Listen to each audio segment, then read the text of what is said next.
Près de 63% des électeurs ont pris part au scrutin présidentiel.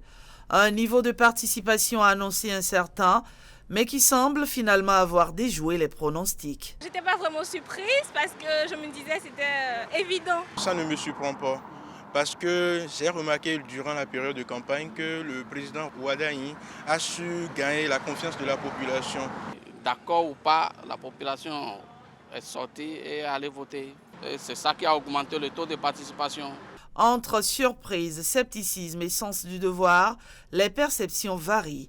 Mais une autre question s'impose, celle de l'écart entre le taux de participation et le pourcentage obtenu par le vainqueur. Pas de confusion possible à faire entre le taux de participation, qui est le ratio entre les électeurs et les votants, autrement dit l'ensemble des électeurs et ceux qui sont effectivement sortis, et le suffrage valablement exprimé, qui n'est rien d'autre que le nombre de votants moins les bulletins nuls. Cette mise au point permet de mieux comprendre les mécanismes du vote, des résultats qui, eux, continuent d'alimenter les lectures. On pourrait à première vue dire que les Béninois ont massivement adhéré au projet de société du candidat Romain Ouaddaï. Les gens se disent, avec ce qu'il a dit, nous avons la certitude qu'avec lui, beaucoup de choses vont évoluer. Les Béninois nourrissent l'espoir que leurs enfants vont trouver du travail, qu'ils auront des centres de santé, que les marchés seront accessibles, que les routes seront accessibles. Le problème de l'eau, de l'électricité sera réglé. En 91, on a eu 64% de taux de participation.